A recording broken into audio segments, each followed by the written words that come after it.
time. Okay, Perfect. It's working. so Okay. welcome everyone. We're in Parshas Teze, and we are also getting in deep into Elul. Tonight is the 11th of Elul. Also, tonight is personally my father's grandfather, Reb Shmuel Levitin, Harav Chassid Agon, Reb Shmuel Levitin's yahrzeit, and he passed away 51 years ago. He passed away just a few months after I was born, but just under 2 months after I was born. So it's easy for me to know exactly how many years he's passed. And he was a great chassid. I just want to say l'chaim l'il nishmas Reb Shmuel ben Reb Zevov, l'chaim is neshama shav L'chaim. an advocate for good things for Klal Yisrael, for his chassidim, for his talmidim, and especially for the mishpacha and Klal Yisrael to bring Mashiach Tzidkeinu l'chaim. Amen. L'chaim. Some short ideas about the Shmuel that Rabbi Chaim Sacharin.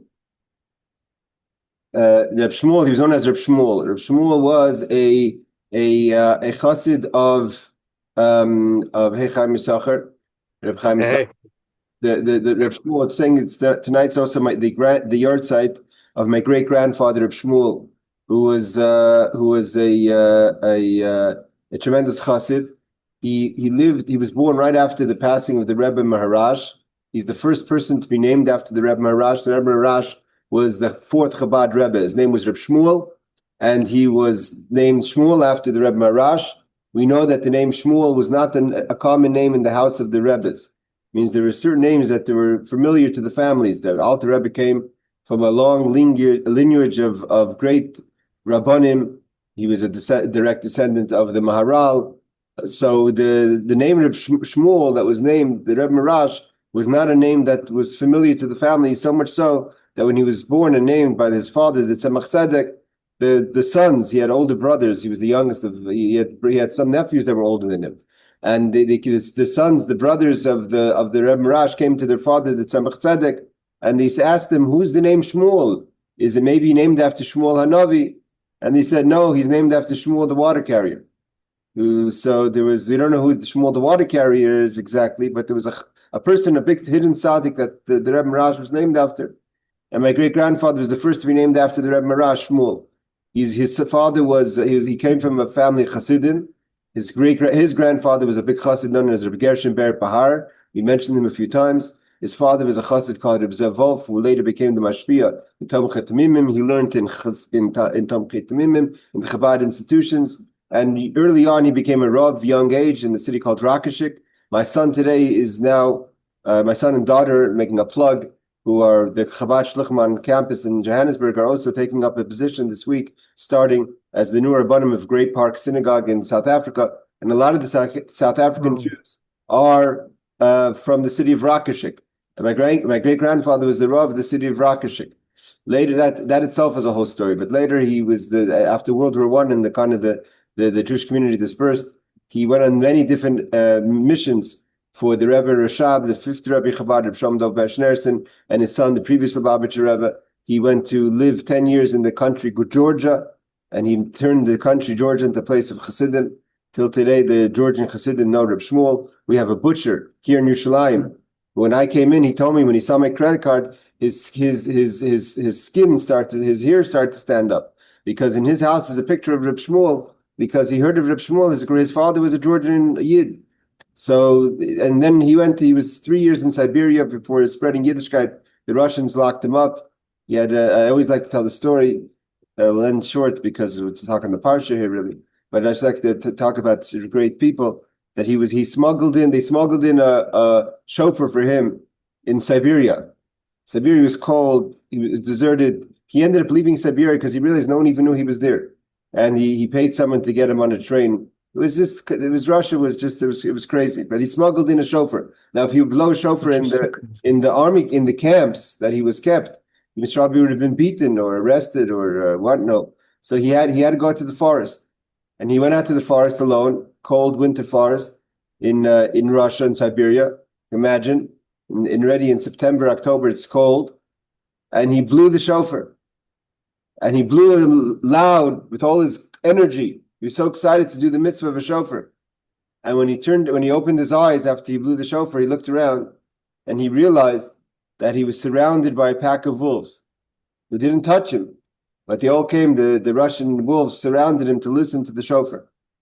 So he ended up coming to America, and he made his way to America. He was known as Reb Shmuel the Mashpia. He lived in 770 for a good part of his life in America. Then he moved into my grandparents' house and his daughter's house, my great aunt's house. And he passed away on Yud Aleph Adar Tafshin Lamed Al 1974. The Rebbe went to his levaya, of course, went to his burial, and spoke about him beautifully at the end of the Shiva by the Farbrengen of Chayel. The Rebbe said the story then that when he once sat with Reb Shmuel alone in his room, he said Reb Shmuel talked about his years in Siberia. And he said to the Rebbe that it was so hard in Siberia that he couldn't remember exactly the wording of the morning blessings. We say every morning, Hanoisen layoyev koyach, God who gives the tired strength. Right? God who gives the tired, those who are tired, right? We need strength. So we say Hanoisen layoyev koyach. But he couldn't remember because of the hardships. If the wording is nice and layoyev or layoyev, they both mean the same thing. But he wasn't sure how to word it. And it sat on his head every morning when he davened, if he's saying the blessing properly. And the Rebbe spoke then, after his passing, he goes, imagine a chassid is in Russia, where it's inhumane. It's an inhumane kind of scenario to be locked like this in Siberia. And what's on his mind, if he should make the bracha, nice and layoyev koyach, this is what's bothering him. This is what's sitting on his head. So this is the Rebbe said this is a sign of what a Rebbe has affected a chassid, that this is all that matters. This takes us into this week's Parsha. This idea leads us into this week's Parsha. This week's Parsha is, we learn about V'hoi kiseitz l'macham aleivecha. So it's interesting. The last week's Parsha finishes off, and Reb Shimon, Dr. Henkin, last week's Parsha finishes off about war. The actual laws of war is really last week's Parsha, the end of Shoftim. If one opens up last week's Parsha, the end of Shoftim, and you go through the end of Parsha, it goes into all the laws that are connected to how does the Jewish army go out to war, and who's exempt and who's obligated, and under what conditions could a person not fight certain wars, and what wars are obligatory to everyone, and the idea of the Kohen HaMashuach. There was a special Kohen in the different positions of everyone, we have a Kohen, right? Everyone knows about a Kohen. And everyone knows that there's a Kohen Gadol, which is the head of the Kohanim. Like in the days of Aaron was the Kohen Gadol.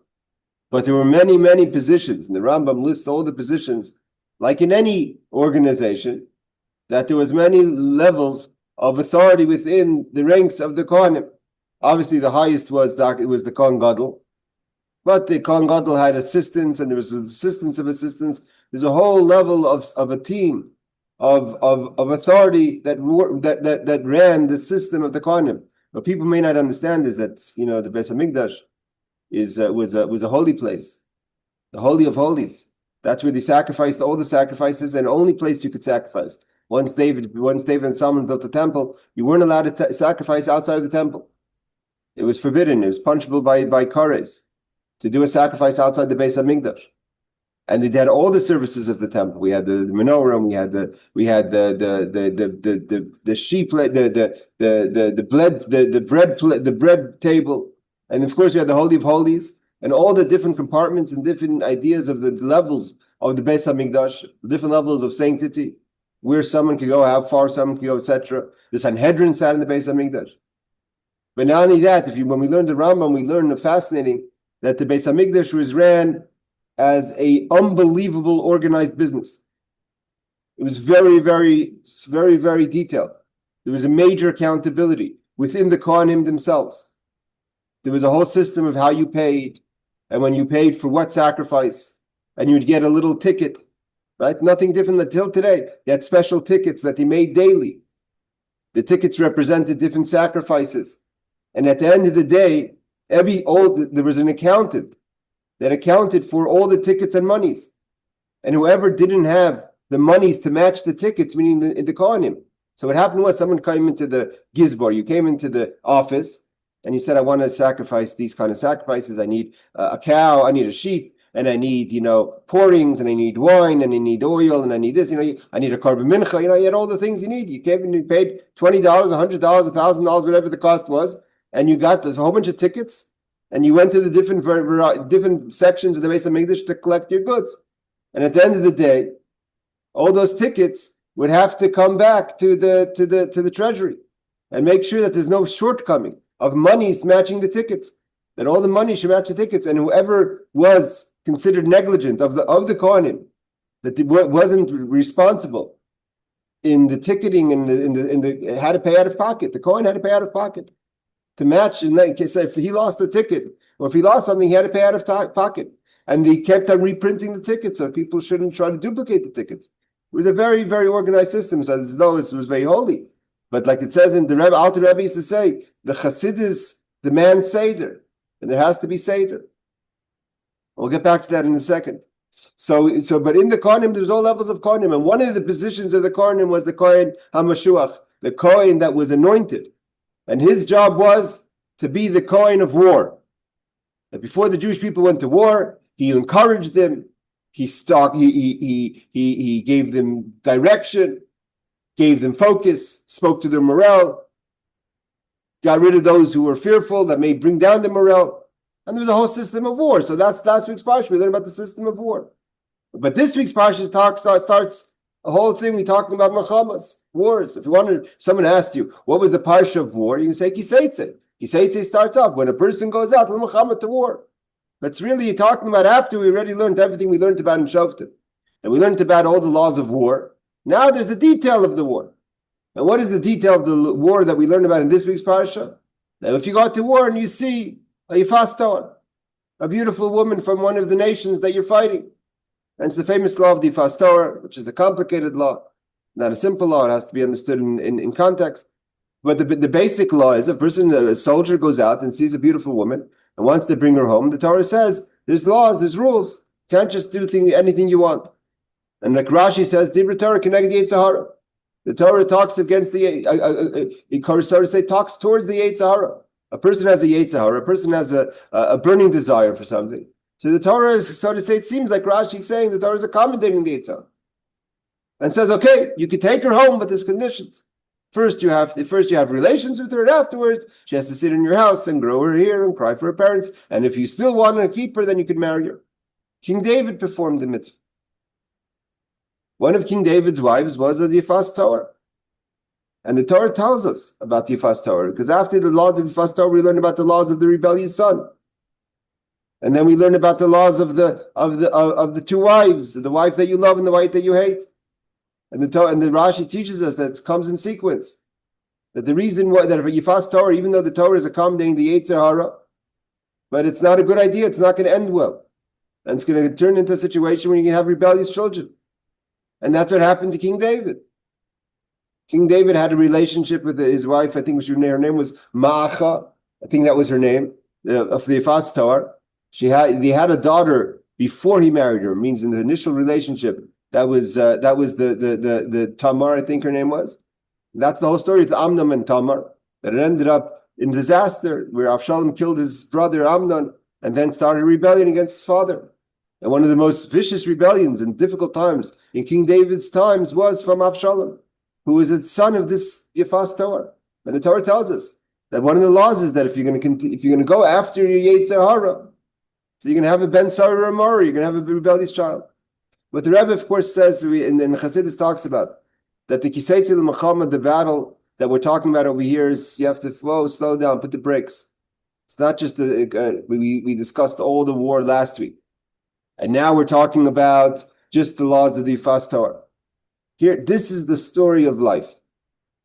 That's why this is the story of the war. This is the Parsha of the war. Because Kiseitze L'Machama, like it's brought down in the by Chazal, by the great Kabbalists, and brought down by the Alter Rebbe and the Torah to explain. The idea of Kiseitze L'Machama Alevecha means the life of the neshama of the soul. There's a beautiful, anyone who has time, mamish, a beautiful Orach Chaim HaKadosh on Kiseitze that goes and explains the level on all four different ideas in Torah of Yisod, Drush, Pshat, and Remez, of all the different components of the fast Torah. But the idea is like the Orach Chaim says, and it's brought down in the Likutei Torah.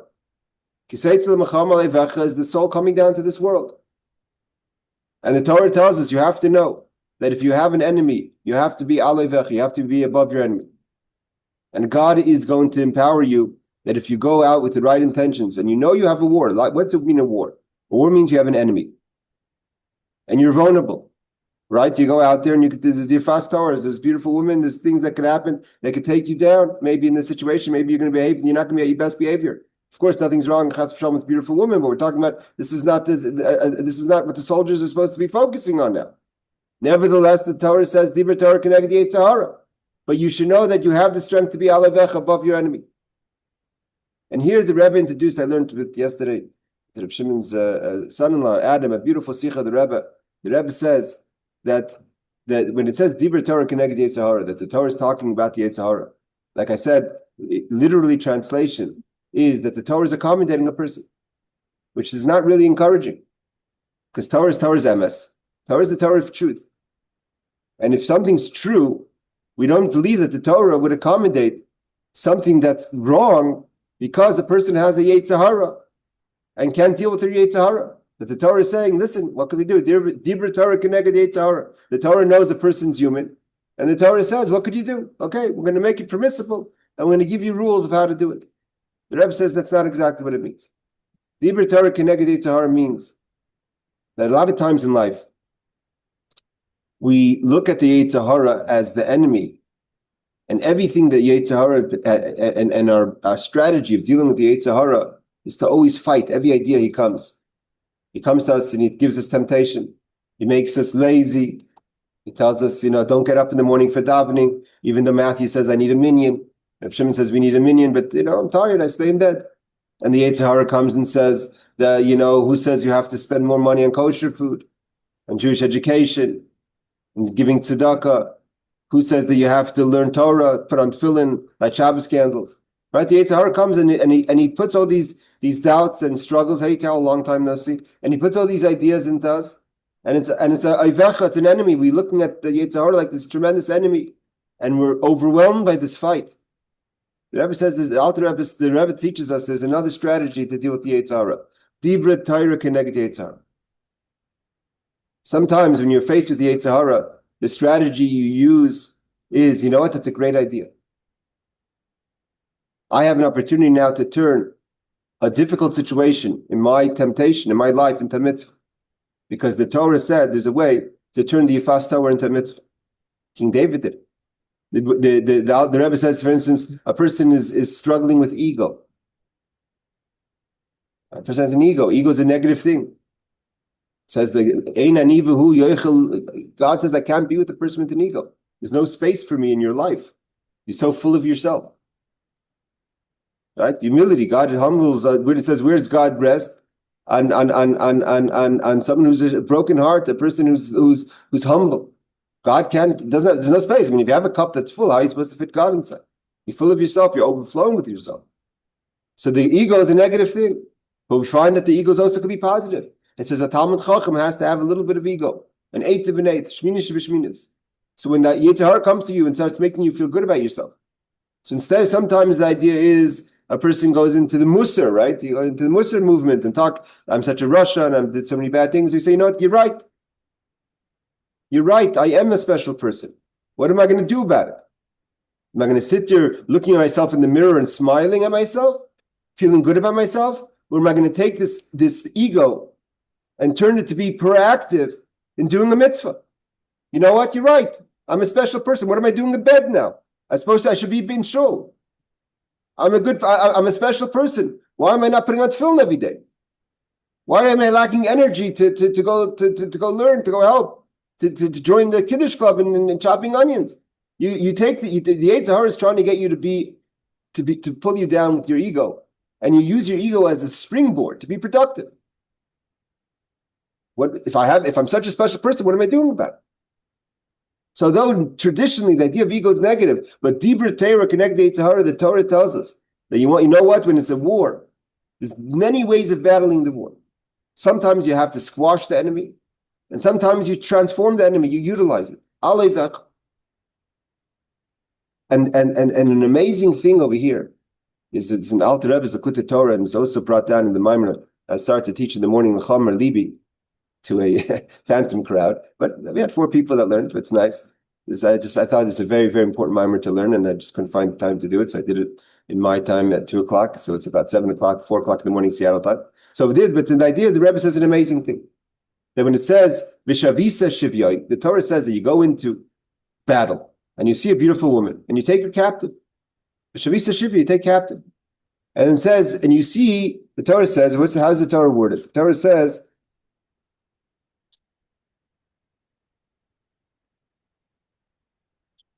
and if you're going to see among the captives a beautiful woman. So here the Rebbe says again, the whole idea of this whole message is the message of a person coming down to this world.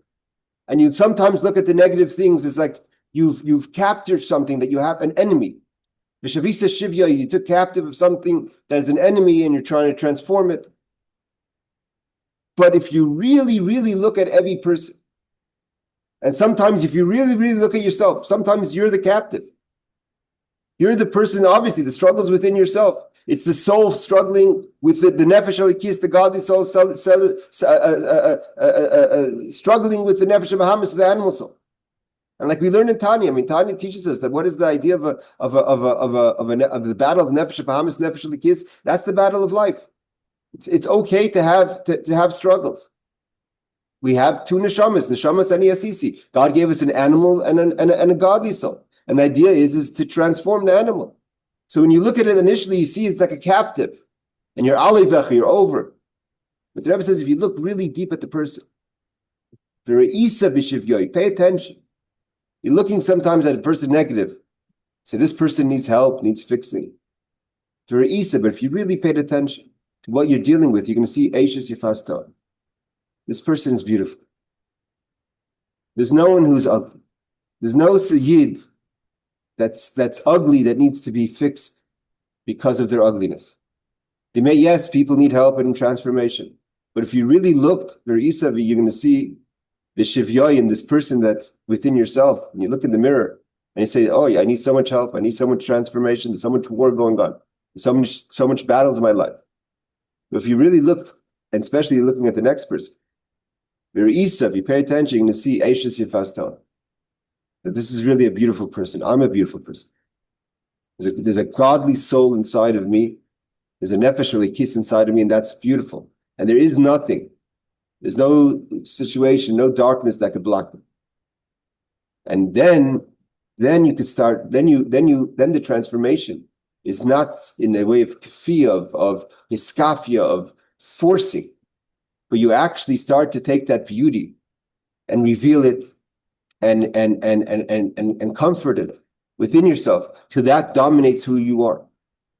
And the Yifas Torah, the beautiful inside you, becomes dominant, and that becomes who you are.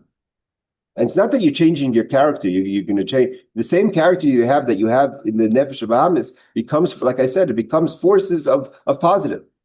The things that maybe could be difficult for you in your life become the same forces that you could become positive. And this is one of the tremendous messages in this week's Parsha. The tremendous, and it comes in the month of Elul. When the month of Cheshbon HaNefesh, right? You're making calculations. And it's not easy to make a calculation because the calculation has to have a result. Calculation has to have a result. I mean, there has to be a conclusion to what you're trying to figure out. And this king is with you. And like the Rebbe says, the king is smiling. And although that one of the foundations of Chassidus is that in order to make yourself a receptacle, the Rebbe says this in the Maimer again, L'chomer Libi, in order to make yourself a receptacle, to start to feel, you sometimes feel numb to godliness. And you say, why am I numb? I know there's a God. I say Shema Yisrael, Hashem Elokeinu Hashem Echad. Why am I not responding to that? It's not because your information is wrong, but your receptacle, your heart, which is your receptacle, is not in a condition to be affected by what you know. And how do you start breaking down your heart to become a receptacle to what you know, that God is one and this is God's world and I have a mission in this world? Is you break it down with a little bit of mariris, a little bitterness. And the bitterness is not bitter that brings you down. It's a bitterness that says, why have I not started to see the beauty inside me? Why have I not started to utilize? Dibur Torah connect the Yitzhahara. Why don't I start being active? Instead of being on the defense, why am I not on the offense? And then you start to respond, you start to work on yourself. And comes the month of El, like the Rebbe says, the Melech Basada, the king's in the field, he's smiling, and therefore we do the Avodah and Simcha. But the conclusion has to be of all this Avodah and all this calculation, and hopefully the resolutions for Hashanah Tov and Mesukah, for good benched year, and for have Tov Anir Vanigla, and to feel focused within your life and what your purpose is that you do with that the conclusion is that yes, there's beauty inside me, there's a Eishes Yifas Torah, and all the things that I have that may be positive, may be negative, I could turn into being a force of productive. Even the parts of me that maybe need, that my ego, other things, whatever it is that you struggle with, whatever the Yetzirah is throwing at you, you turn it around and make it into a tool of positivity. And so these are one of the laws that we learn about in the opening Parsha. That's why when it says this is the Parsha of war, because this is the Parsha that describes our life. This is the Parsha that describes our life. And like the continuation of the law talks about the neshama that's crying. Neshama is always crying. It's not a question. There's no question that the soul of a Jew wants to do what Hashem wants. And sometimes we need to help it. And I want to go back to the Beis Hamikdash for a second. And we talked about the Beis Hamikdash was a place of Seder. So this idea that a person is making a cheshbon and nefesh, making a calculation in the month of Elul, and working and trying to find the inner beauty. And I took issue with someone who said in the beginning of Elul that says Elul is the month of tzedakah. That a person should give charity to themselves, give yourself love. And I thought that's that was a little exaggerated. That's the focus. Is the focus to give yourself love. But the truth is that's what the Rebbe says. That you have to see the Eishes Yifas Torah in yourself. If you look at yourself, the captive, the struggler, the one who's having the struggle, you're going to see the inner beauty. But you're not to feel satisfied with that, but to use that to be more productive, to be able to give tzedakah, to be able to help other people in their journey. And we see this again in the Beis Hamikdash. I don't know if I mentioned it last week, but I'll mention it again if I did. There's a halach in the Rambam that's incredible. The Rambam talks about the laws of Yom Kippur, and he goes into the laws of Yom Kippur, and he says that there's different. There's so much avodah in Yom Kippur, right? There's this sacrifice, that sacrifice is the cow and the goat, and there's bloods that have to be sprayed here and sprayed there. There's an order. There's all these laws of Yom Kippur, right? The Kohen Gadol had to be very well versed in the laws of Yom Kippur. They would test him, and they would remind him and remind him again, because all the avodah is done by the Yom Kippur. So the Rambam says, what happens if you made a mistake?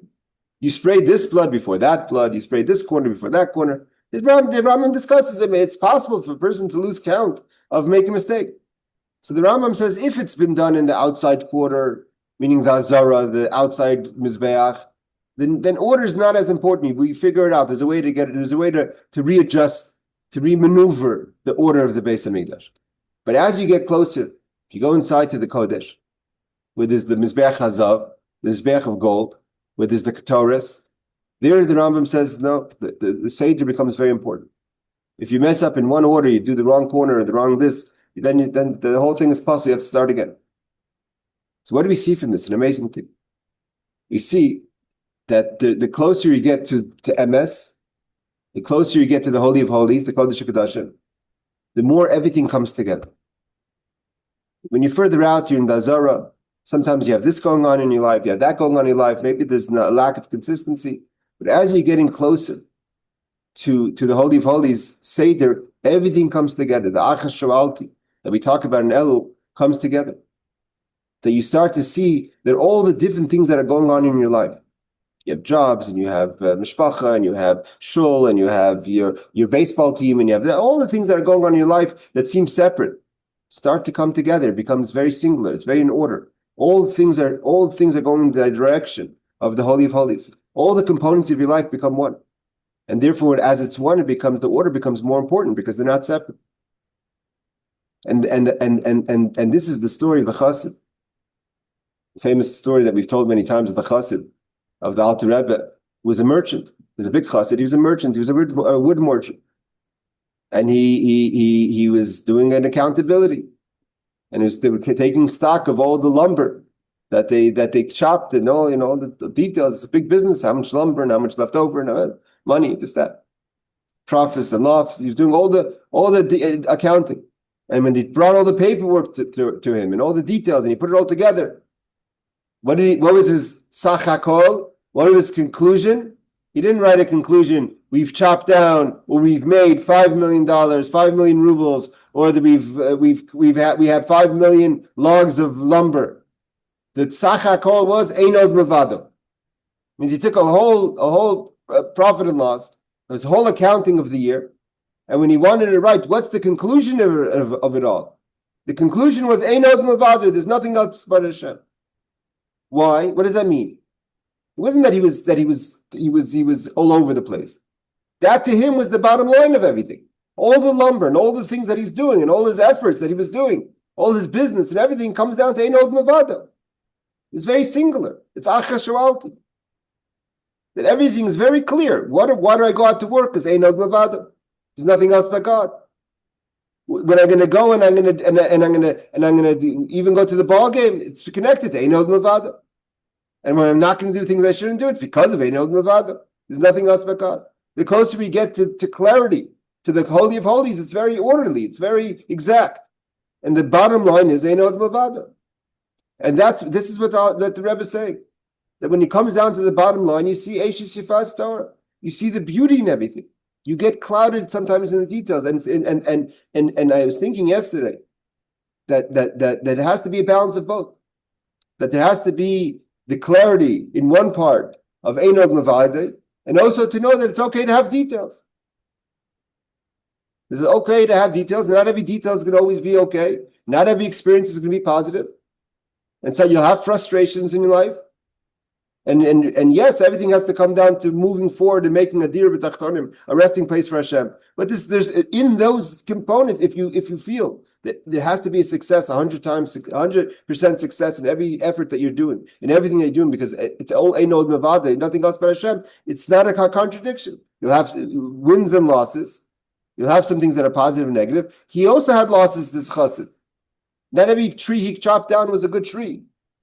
But the bottom line at the end of it all was Einod Mevado. So we have a lot of components in our life. We have a lot of things going on. But as long as the focus is that we have a purpose, and the purpose is to make a dir b'tachtonim, we have to make a resting place for Hashem, we're going to get it done. And I want to wish everyone, again, tonight's the yahrzeit of my grandfather, my great-grandfather, Reb Shmuel. I want to wish everyone that in the zchus of the great people out there, in the zchus Melech Basada, that we should see, first of all, find that confidence in yourself.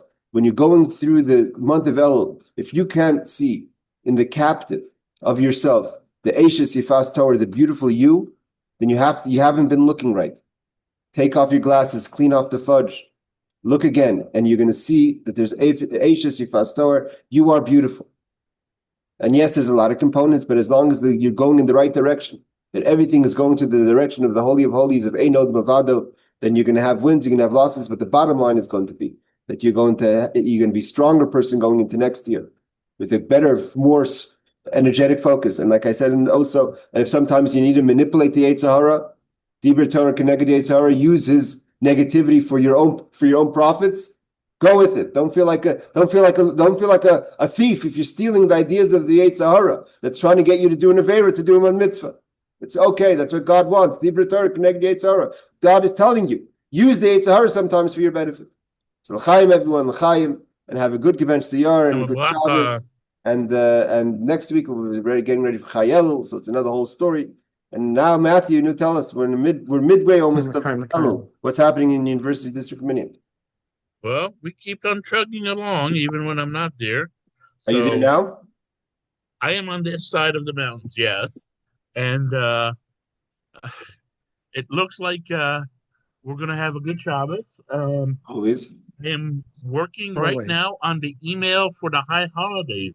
So I want everybody to look tomorrow and see if you can find the email for the high holidays, because they're coming and they're coming fast. Bezrat Hashem. All right. So and is there a kiddush this week in Shul? Of There's a course. Kiddush every week at Shul. Every week. Very good. So come join the Kiddush, be part of the Kiddush, be There's involved. Kiddush in town. Be involved in both sides, helping set up and helping bring and everything, etc. Laila Tov, everyone. Good Shabbos. Laila Take Lala Tov. Thank you, Rabbi.